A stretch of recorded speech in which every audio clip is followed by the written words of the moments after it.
Tupac Amaru Shakur was an American actor and rapper who sold more than 75 million records worldwide. And we have some images to show you. He's considered one of the most influential and greatest rappers of all time. Shakur's songs often address social issues like racism, inner city hardship, and violence. His themes also included relationships between parents and children, and between governments and people. Shakur was known for his outspokenness and commitment to fairness. Tupac Amaru Shakur died on September 13, 1996, at the age of 25, at the University Medical Center, Las Vegas, Nevada. Cause of death, assassination. At the hands of the alleged killer, Dwayne Keefe D. Davis. Today, we're going to speak to attorney Kurt Smith, who's going to bring us both sides of the case, the prosecution as well as the defense of Dwayne Keefe D. Davis. We'll be right back. This is the Jokes and Jamz Squad. You can't make dollars if you don't got sense, man. Game for free. You could get some game from me.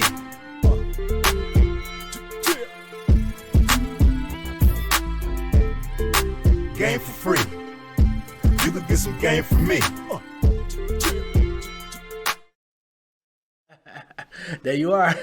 So, as promised, we are with attorney Kurt Smith, a criminal defense attorney, a prominent criminal defense attorney in the great city of Las Vegas. How you doing, Kurt? I'm doing very well. How are you? I'm doing good, counselor. So just to get the bottom line, I just want to make it clear that you are not associated personally with the Dwayne Keefe D. Davis trial, personally. No, peripherally. Peripherally, as an onlooker, as the rest of us are. Kind of out of the side of its eye.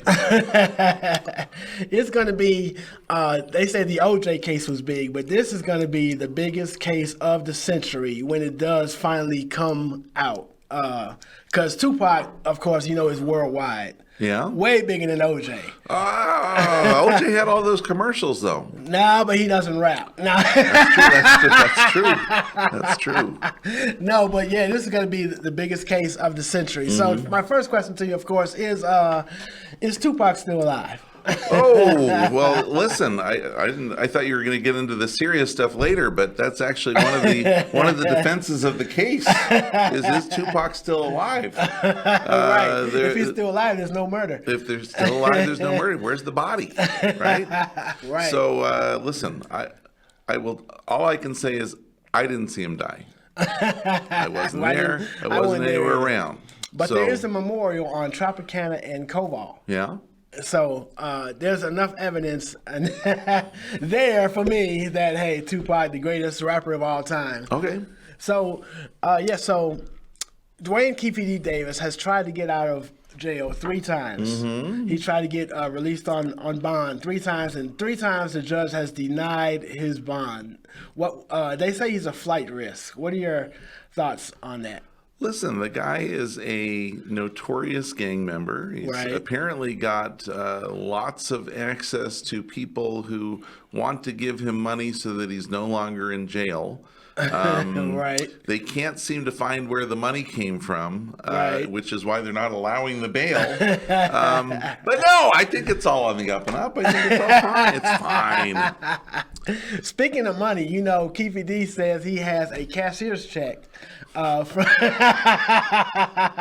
Diddy that says that Diddy paid him to kill Tupac and Biggie. And Biggie? Biggie. Wait a minute. I thought those were 2 competing interests there. They were.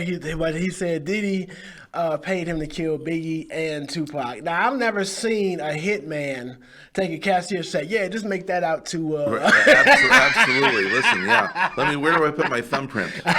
just make that out to cash. Make that out to Keefe D. No, I actually hadn't heard that. I didn't know there was a cashier's check sitting around. It's a cashier's check. According to him, allegedly. Allegedly. This is all alleged. All alleged. Yes. So, what do you think is going to be Keefe D's defense? Because now he says he didn't do it, but he's been making speeches for like 18 years around the country saying, "Yeah, I killed Tupac. Yes, I killed Tupac." Absolutely, and that's really part of the problem here is that Keefe D, for all of his alleged gang member involvement and criminal undertowings, he can't seem to keep his mouth shut. I'm not sure how hard a time the prosecution might try and have with this because I don't know. There's a book, there's movies, there's documentaries, there's recordings of him talking about it. Yeah, and then we come out and say, "Wow." Right. Just kidding. That's now, not a let me big ask deal. you a follow-up question. Yeah. That they say he's been, of course, we know he's been speaking for years around how he killed Tupac. Mauro Shakur hasn't really mentioned Biggie, but definitely he has mentioned Tupac on several occasions. If he came out and said that he killed Tupac, why had he been arrested? Do you know why he hasn't been arrested previously? So that is a fascinating question, okay? And that's something that actually is going on in the trial right now, okay? So the defense filed a motion saying, hey, you've got to let this guy off because he had a deal, okay? He had a deal with the police that so he's a snitch too. If he had if he admitted to doing the crime, that they'd let him off, that they wouldn't prosecute. And they call that a king for a day or queen for a day deal. Oh, wow, okay. Well, he was king for 18 years. Well, so that's the thing. And so this is the type of deal, and there's a couple different kinds of deals. There's a full immunity deal. Okay. And then there's a partial immunity deal. Okay. And he had the partial immunity deal. And they call it a king for a day deal because anything you say here today in this office, we're not going to prosecute you for. But if you go out and say more things later, or if we find out new evidence that points to the fact that what you just told us was true, then we can come after you. So you're king for a day. You're off the hook. Woohoo! But then he took it and ran with it. If they find out something else, they can use that against you. And I don't know how closely you followed the case. You seem to be very into the Tupac Shakur. I'm a big Pac fan. Okay. So was there anything new that came out between 1996 and today right. that might tend to show Keefe D's guilt? Well, now he said he wasn't there. No. That wasn't the question. The question is, was there anything that came out? What, if anything, came out? Nothing. No. Okay, well, there was a book. He wrote his book. And he said, yeah, I did it. It was me. And that was outside the scope of the deal. That was outside the king for a day when he got to come in and say, yeah, I did it. He then wrote a book and said, not only did I do it, here's everybody that was in the car. Here's where we were. This was the actual plan. That didn't work out. But then the plan B came around, and yeah, I was there, and yeah, I did it. Wow. Now, so it was sort of an immunity, and when the immunity... Partial immunity. When he stepped outside that immunity, that's when he got arrested. Right. If they find out that you're lying, or if you keep talking about it, they can come back after you. And that's what happened. Wow. That's where we are. When the book came out, it reopened the investigation. Just to give you all some reference, because I had a friend yesterday who didn't even know the reference behind it. Just to give you some reference, the gentleman that they stomped, Orlando Anderson, who Suge Knight and Tupac and some others stomped out in the MGM Grand Hotel. Right. This is Keefe D's nephew. So he's this guy's uncle. So after that, they got into the car. And this is after the Tyson fight. This is all after the Tyson fight, which was at the MGM that night. They got into the car and they were riding to the after party. And that is when allegedly Keefe D and Orlando Anderson got into the white Cadillac and they followed him, they trailed him, and that's when they pulled up to the corner of Tropicana and Cobalt. Okay, so allegedly. If you've read the book, which of course I have, Tupac had just opened a new club, or maybe it was what's his name? Keefe D? No. Suge Knight. No, it wasn't Suge Knight. P. Diddy. P. Diddy. Opened a new club, Club 626, I think it was, right down there on that same area. I know exactly where that is. And so Anderson had just gotten stomped. Yeah. And then they got a call from, allegedly. He did. Said, we're going to take out Tupac. And they went to the new club where Tupac was going to perform, and they sat there and waited for him. They sat there, guns in the car, allegedly. And waited for him to show up, and he never showed up. And so then they took off. Yeah. Right. And then as they're driving, they see Tupac and the entourage going the other way with girls following them. Oh, Tupac! And they're like, oh, now's our chance. They flipped a Huey and went down and took him out. Allegedly. I'm going to use that word. Allegedly, it was not. On the job. It was not Keefe D that did it, but he was there. He was planning on doing it. In fact, they were going to pull up, and it was going to be Keefe D that did the shooting. But when they pulled up next to Tupac, Keefe D's in the front seat, and Tupac's on the other side. And so they handed the gun to the back seat, and his nephew then reached across and did the shooting, allegedly. I've had to use that word on the job a couple of times when I worked before I did stand-up full-time, do stand-up full-time now, but I've had to use that job in the past. You're late, allegedly. Allegedly. You don't know that. So, speaking as a criminal defense attorney, even I've heard in past cases that even if you're not the shooter, if you're in the area and if you're in the car and you plan on committing the act, you're still just guilty as everybody else in the car. Well, there's a couple different theories, right? So you could be a co-conspirator. We all planned to kill Tupac. Right. You could be an accomplice. Here's the gun to kill Tupac, right? You could aid and abet after the fact, where you say, hey, I wasn't there, but I'm going to help you get away. Why don't you stay at my place while the police are looking for you? Right. Lots of ways to get the same type of sentence for not doing the crime as it is doing the crime. Right. So that was my next question. So based on him being in the car, what would even be his defense? Like, I didn't know that I didn't know this was gonna happen. Could he claim that no knowledge of this is gonna occur? Could he go down that route? That book, that really, the one that really spells out exactly what we did, that really puts a damper on that type of defense. And so the defenses that they're actually throwing out in this case are actually fascinating. Okay? Oh, wow, yeah. And I'm going to tell you, having followed the trial, that his defense team has made allegedly a critical mistake in his case, okay? Because what they did this motion to dismiss, saying, hey, throw the case out. Right. And one of the theories that they brought up was this theory of corpus delicti. Corpus delicti. Corpus delicti. That's a word for you? It's two words, Latin, and what it means is show us the body. Okay. Show us the body, okay. And so what they said was, look, you can't convict somebody on their confession alone. Okay. There has to be additional evidence. Okay. And now you're bringing this case, 20-something years after the fact? Yeah. Where's the evidence? All you have is my word that I did this. Isn't that enough? Everyone else that was in the car is dead. Is that not enough? Well, Allegedly, I'm the one that took out the World Trade Center. Allegedly, right? So I just said that. Can I be arrested for taking down the World Trade Center? Yes, I can. Yes, you can. Can I be convicted?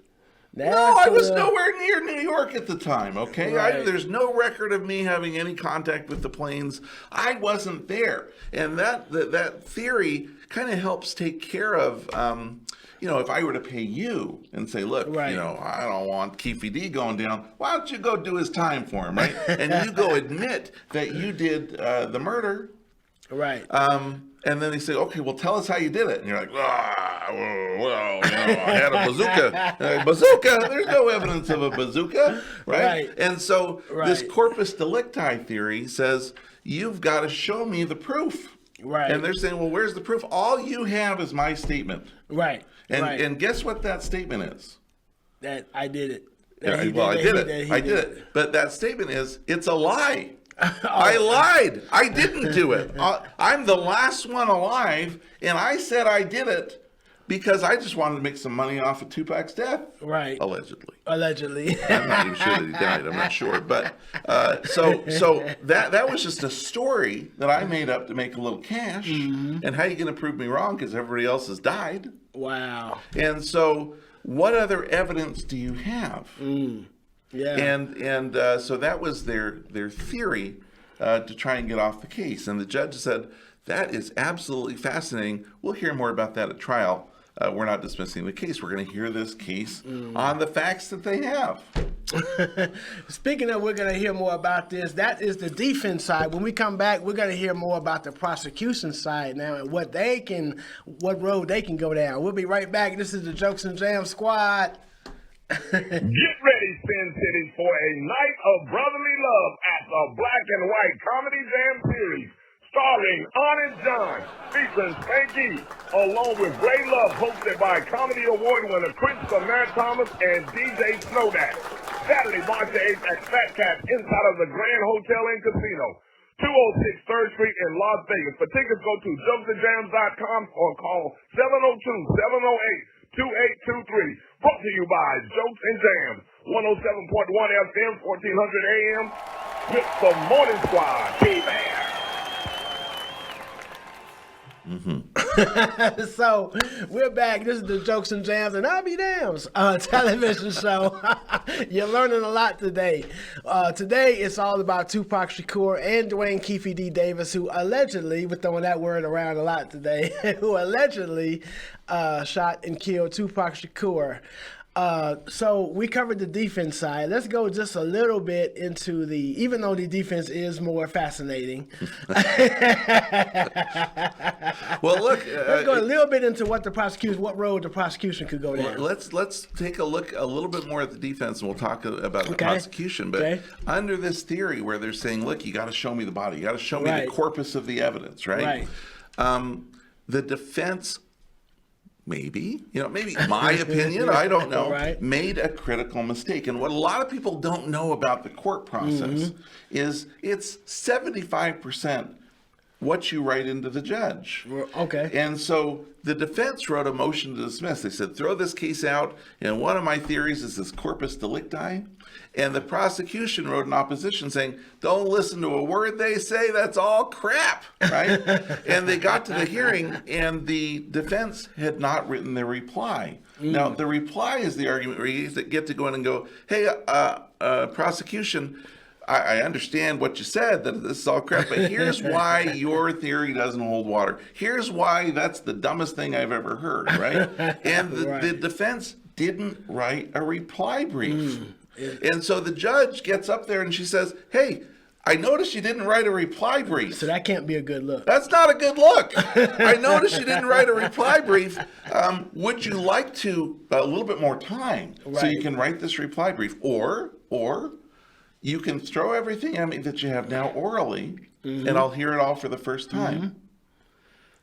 That's never a good idea, okay? You want to give the judge everything she can have to get this case thrown out. And the defense attorney says, no, we'll just do it orally. I don't want to write the reply. Being lazy. Listen. You can't be a lazy defense attorney. I love the law. I love the judicial system. I love my fellow attorneys. But the criminal law bar, some say, is like the laziest part of the law bar. Because they don't like to write anything, okay? They do everything orally. And so where they had this chance to pull out cases and say, here's where the prosecution fails, and here's how come we're going to win, here's how come you have to let my client out. It's like, that's fine. And that's kind of normal in the criminal bar practice. And you want your attorney to use every method to try and get you out, which would be a written brief for the judge to go, oh, that's fast. Oh, yes, that can, wow, you win.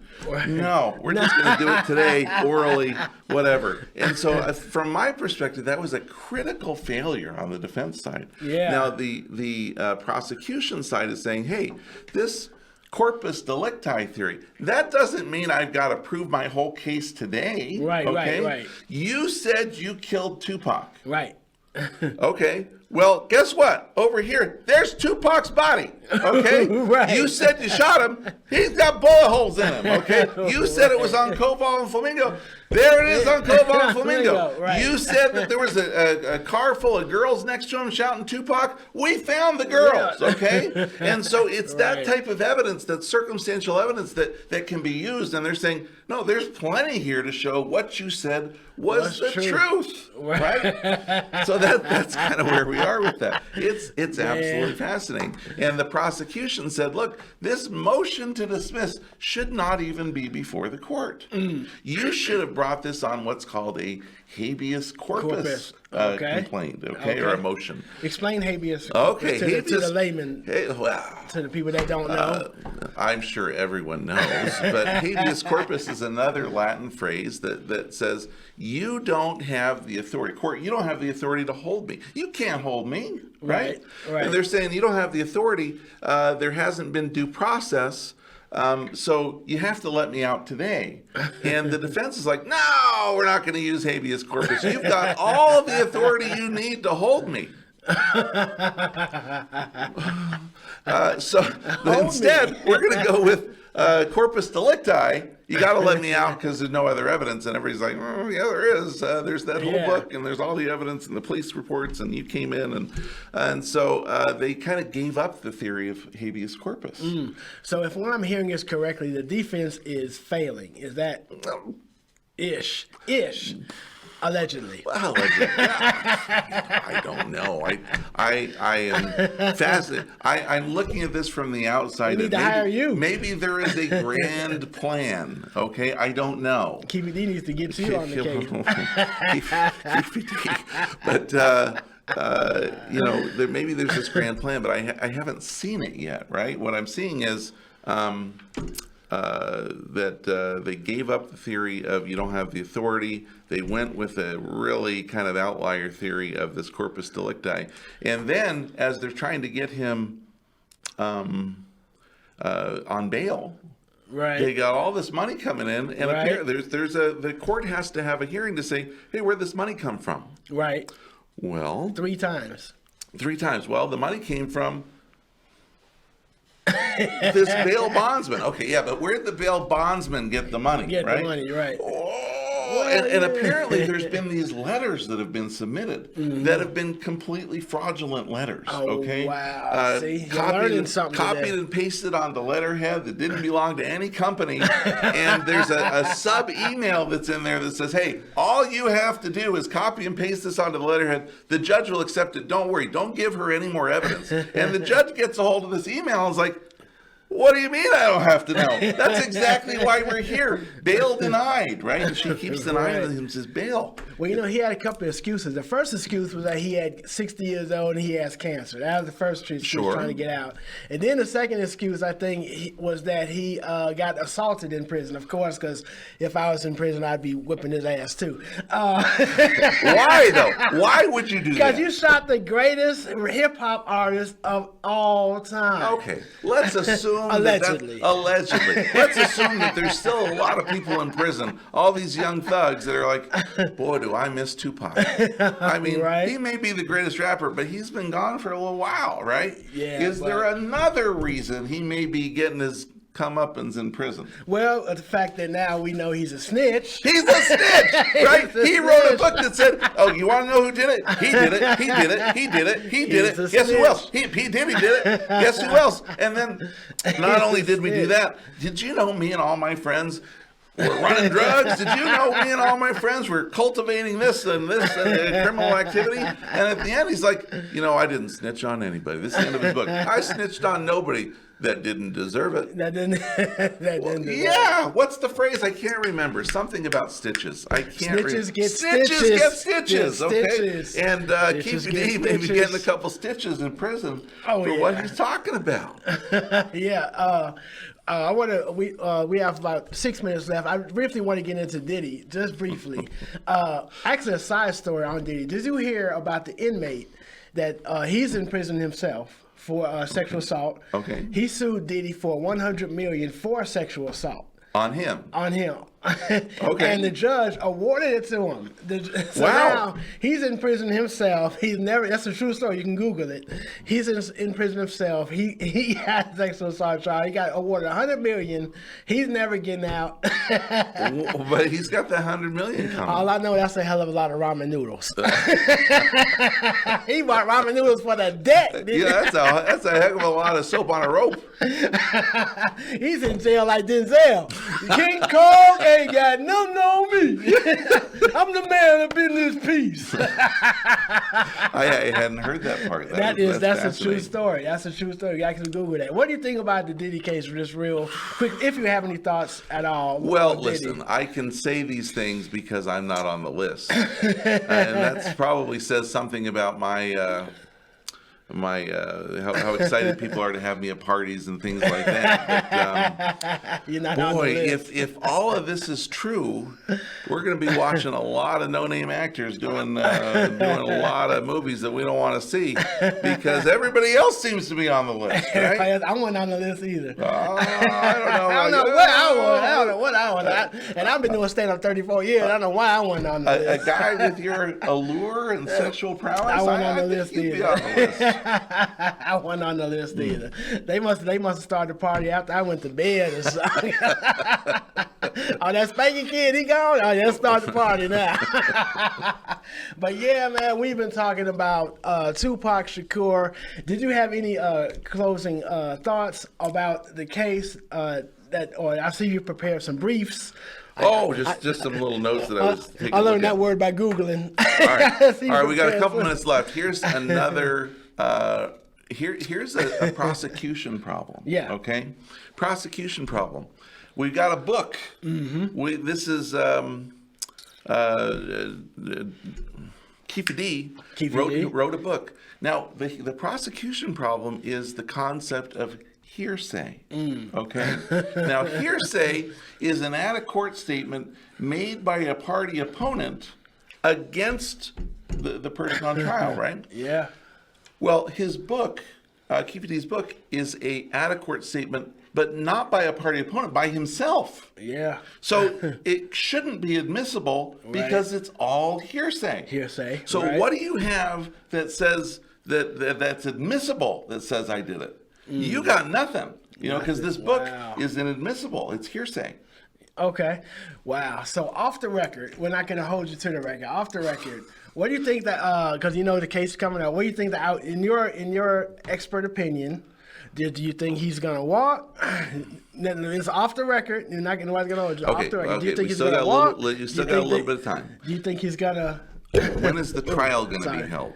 The trial was originally scheduled for March 17th, but now they said they have additional evidence that said he wasn't even there, so it's been pushed back to 2026. Right. And when's the trial going to be? We have no idea. It's not going to be 2026. I'm going to tell you that, okay?